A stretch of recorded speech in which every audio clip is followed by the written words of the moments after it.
João capítulo 3, versículo 1 até o 21.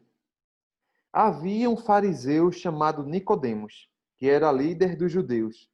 Uma noite, ele foi visitar Jesus e disse: Rabi, nós sabemos que o Senhor é um mestre que Deus enviou, pois ninguém pode fazer esses milagres se Deus não estiver com ele. Jesus respondeu: Eu afirmo ao Senhor que isto é verdade. Ninguém pode ver o reino de Deus se não nascer de novo. Nicodemos perguntou: Como é que um homem velho pode nascer de novo? Será que ele pode voltar para a barriga da sua mãe e nascer outra vez? Jesus disse: Eu afirmo ao Senhor que isto é verdade. Ninguém pode entrar no reino de Deus se não nascer da água e do Espírito. Quem nasce de pais humanos é um ser de natureza humana. Quem nasce do Espírito é um ser de natureza espiritual. Por isso, não fique admirado, porque eu disse que todos vocês precisam nascer de novo. O vento sopra onde quer, e ouve-se o barulho que ele faz, mas não se sabe onde vem nem para onde vai. A mesma coisa acontece com todos que nascem do Espírito. Como pode ser isso? Perguntou Nicodemos. Jesus respondeu: O Senhor é professor do povo de Israel e não entende isso? Pois eu afirmo ao Senhor que isto é verdade. Nós falamos daquilo que sabemos e contamos o que temos visto, mas vocês não querem aceitar a nossa mensagem. Se vocês não crerem quando falo dessas coisas, das coisas deste mundo, como vão crer se eu falar das coisas do céu? Ninguém subiu ao céu a não ser o Filho do Homem que desceu do céu. Assim como Moisés no deserto levantou a cobra de bronze numa estaca, assim também o Filho do Homem tem de ser levantado, para que todos que creem nele tenham vida eterna. Porque Deus amou o mundo tanto que deu o seu único Filho, para que todo aquele que nele crer não morra, mas tenha vida eterna. Pois Deus mandou o seu Filho para salvar o mundo e não para julgá-lo. Aquele que crê no Filho não é julgado, mas quem não crê já está julgado porque não crê no Filho único de Deus. E é assim que o julgamento é feito. Deus mandou a luz ao mundo, mas as pessoas preferiram a escuridão, porque fazem o que é mal. Pois todos que fazem o mal odeiam a luz e fogem dela, para que ninguém veja as coisas más que elas fazem. Mas os que vivem de acordo com a verdade procuram a luz, a fim de que possa ser visto claramente que suas ações são feitas de acordo com a vontade de Deus. Senhor, te agradecemos, ó Deus, por esta palavra. Que o Senhor realmente, ó Pai, transforme nossas vidas através dela, Senhor. Porque tua palavra é viva e eficaz aos nossos corações. Te pedimos, Senhor, que o Senhor possa estar trazendo a tua mensagem aos nossos corações e que nós possamos hoje estarmos prostrados diante da tua palavra. É assim que te oramos, no nome de Jesus. Amém. Amém, meus irmãos. Eu deixei aqui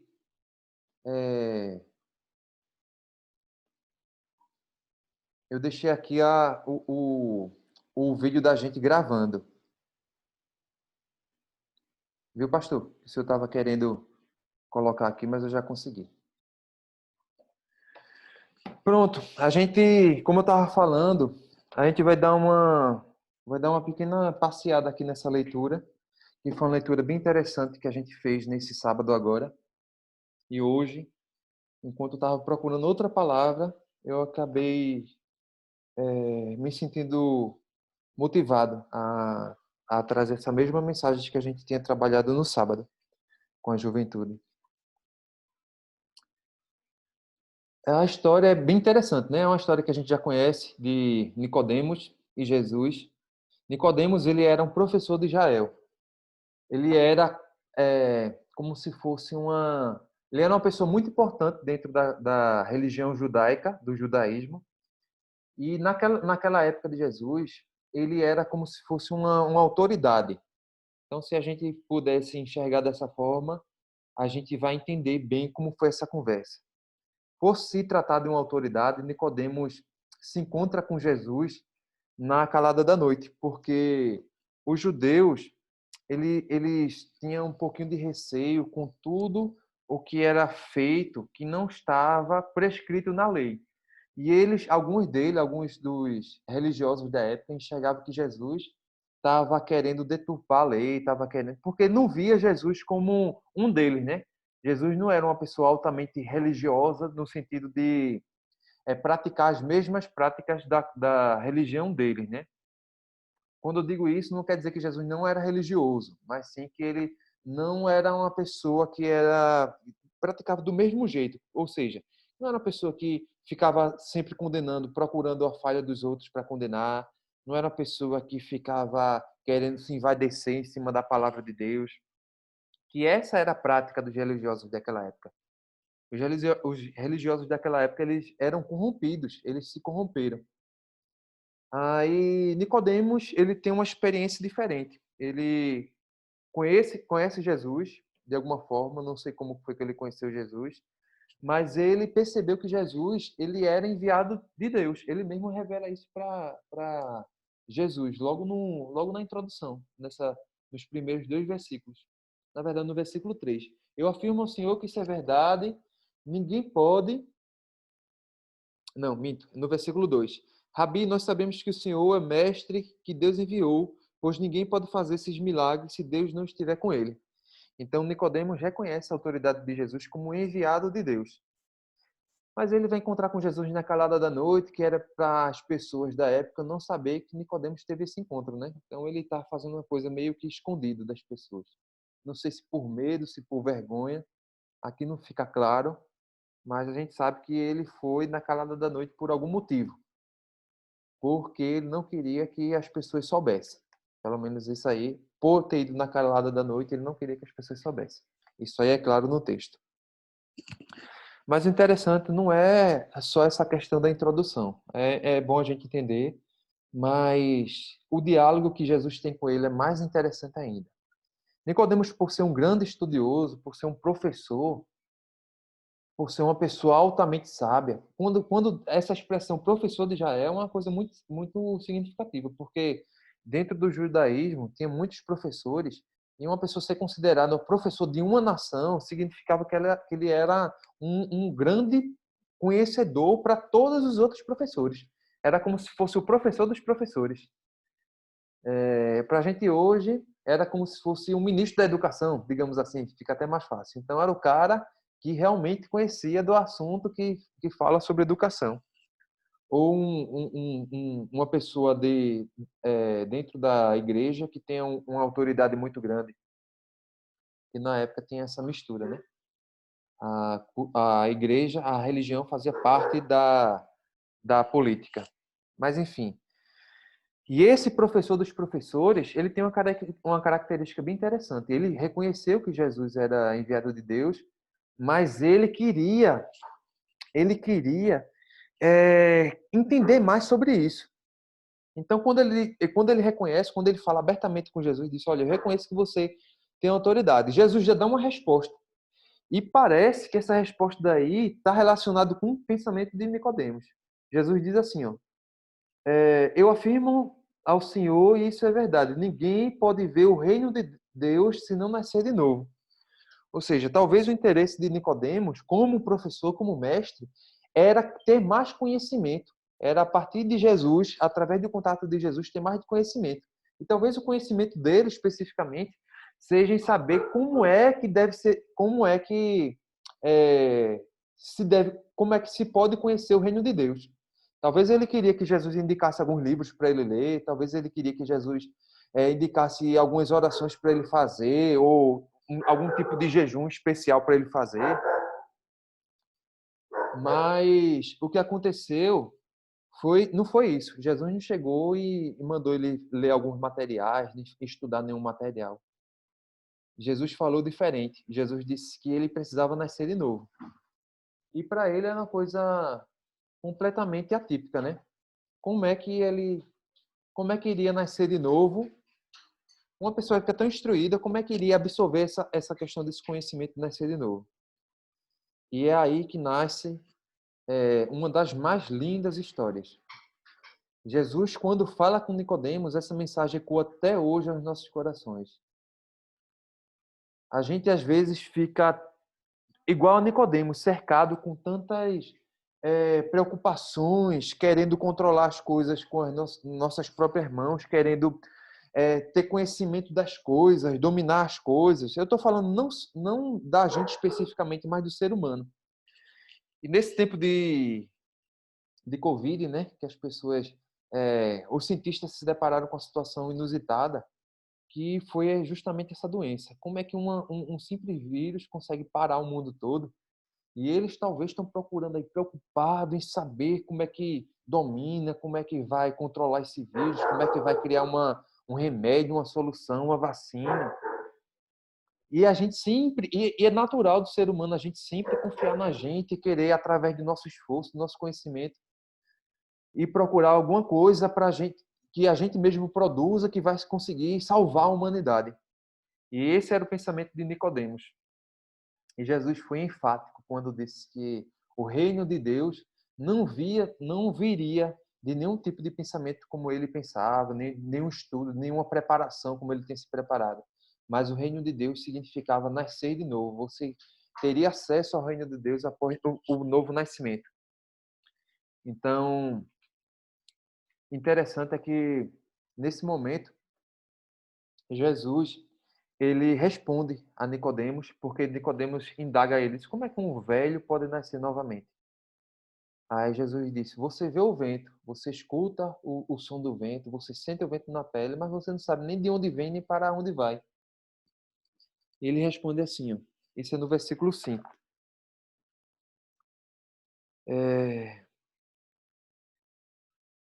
A mesma coisa acontece com todos, no versículo 8, a mesma coisa acontece com todos que nascem do Espírito. Quando a gente nasce do Espírito, irmãos, a realidade da gente muda. Em vez da gente ter domínio completo da vida da gente, das nossas atitudes, a gente passa, a gente passa a viver uma outra realidade. Vitor trouxe uma palavra interessante, que é uma nova perspectiva. Vitor tinha trazido essa palavra que eu achei bem interessante. A gente passa a viver uma nova perspectiva. É o que Jesus nos ensinou. A gente conseguir enxergar o mundo de outra forma, a gente conseguir enxergar a vida de outra forma. A vida deixa de ser egocêntrica, deixa de ser pautada no meu eu, nos meus desejos, nas minhas vontades. Eu sei que eu tenho muita vontade, eu não estou falando sobre nada carnal, sobre nada relacionado com pecado. Eu estou falando sobre realmente desejos da gente. É, eu querer comprar uma casa, eu querer passear no final do ano, não que isso seja pecado, mas a gente, realmente na vida da gente, a gente cria planos. E às vezes a gente está tão preso nesses planos de querer comprar uma casa, ir para uma praia, passear, é, não sei, ir para algum lugar, comprar alguma coisa para dentro de casa, mudar de trabalho. Às vezes está tão dentro desses planos que a gente esquece que o caminho que a gente vive é um caminho transformado por Cristo, pelo Espírito Santo. E às vezes a gente entra nessa rotina, no dia a dia. Às vezes a gente acaba se acomodando com essa questão. E por conta disso, às vezes a gente deixa de valorizar as coisas de Deus, né?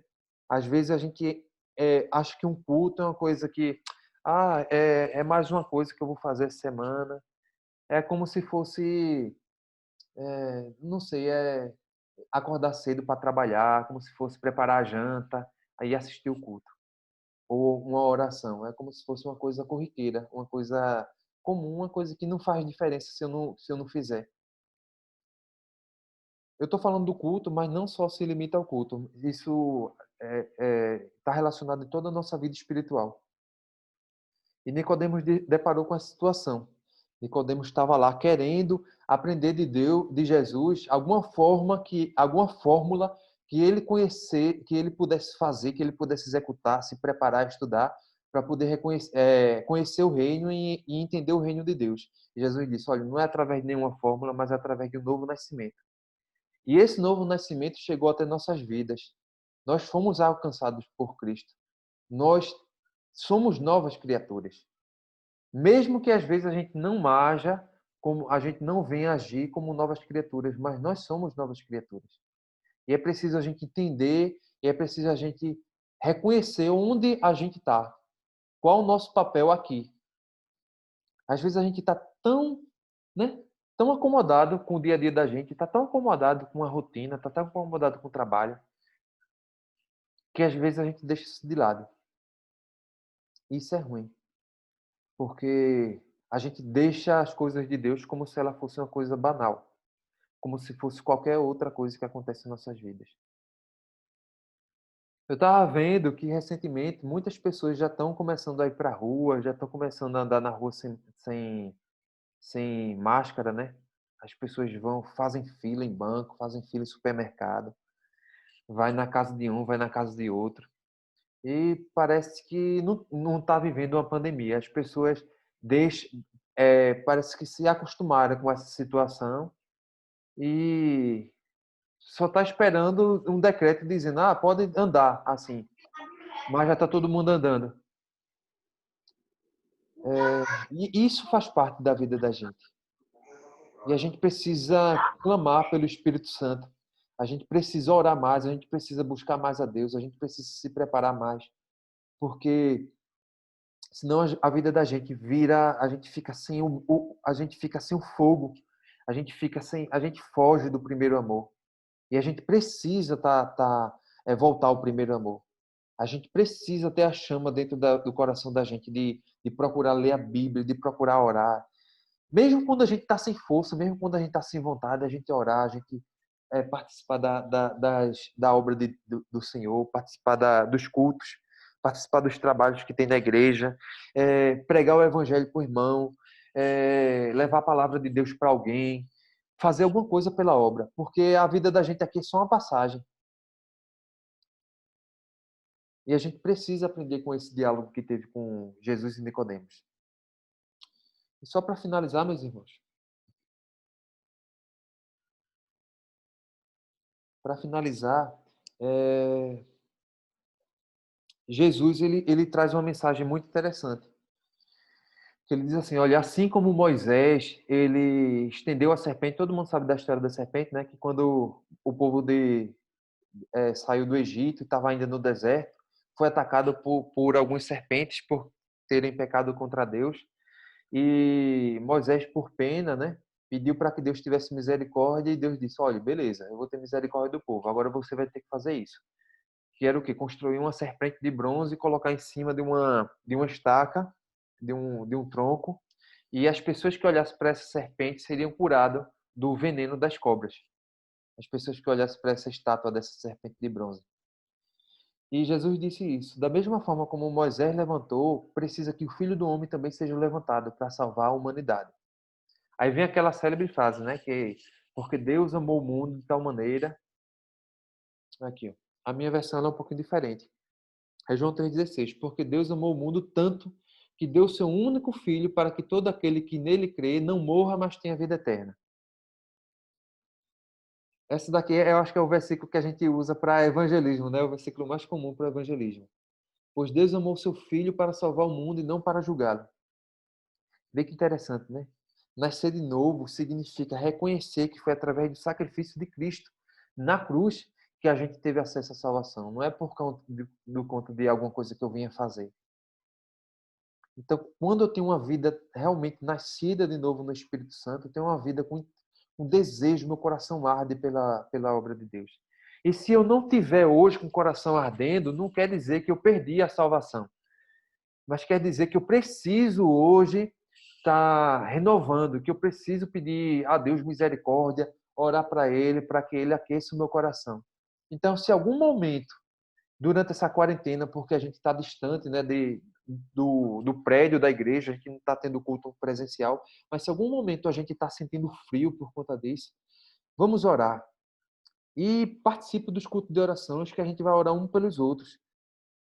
E ore por você também em casa, leia a palavra de Deus, clame ao Senhor para que a gente não se esfrie, que é muito comum um esfriamento nesse período. É por isso que a palavra de Deus orienta para a gente andar junto, que a gente não pode andar separada.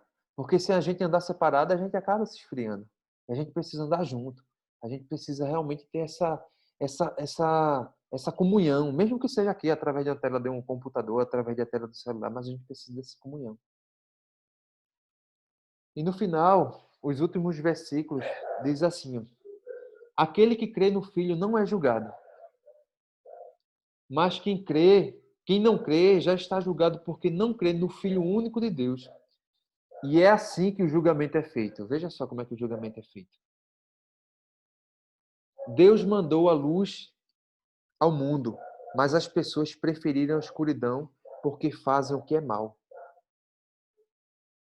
Pois todos os que fazem o mal odeiam a luz e fogem dela para que ninguém veja as coisas más que eles fazem.